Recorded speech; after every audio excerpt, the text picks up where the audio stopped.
Welcome to Burlap Teachers. Enjoy the video. In this video, I will show you how to make delicious truffle fries. We'll cover everything from selecting the right potatoes to perfectly infusing that rich truffle flavor. Get ready to transform a simple side dish into a gourmet experience that will impress everyone. It's easier than you think to achieve restaurant-quality results right in your own kitchen. Let's get started on this flavorful journey. First, let's prepare our fries. Russet potatoes are ideal for their starch content, which helps achieve that perfect crisp.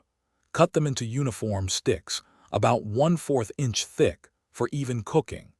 Blanching them first, then frying at 350 degrees Fahrenheit ensures they become beautifully golden and crispy. This two-step process is key to achieving restaurant-quality fries. Now for the star ingredient, truffle oil. Choose a good quality white or black truffle oil. A little goes a long way. Immediately after frying, while the fries are still hot, toss them gently with about 1 tablespoon of truffle oil per large batch. This helps the flavor adhere beautifully.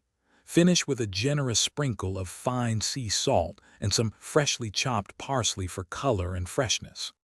To enjoy your truffle fries at their best, serve them immediately while they are still hot and crispy. For an extra touch of luxury, consider garnishing them with some freshly grated Parmesan cheese or finely chopped chives. A delicious dipping sauce, like a homemade garlic aioli or a spicy sriracha mayo, can also elevate the experience. These simple additions make a big difference. Thanks for watching. Consider subscribing if this video helped you.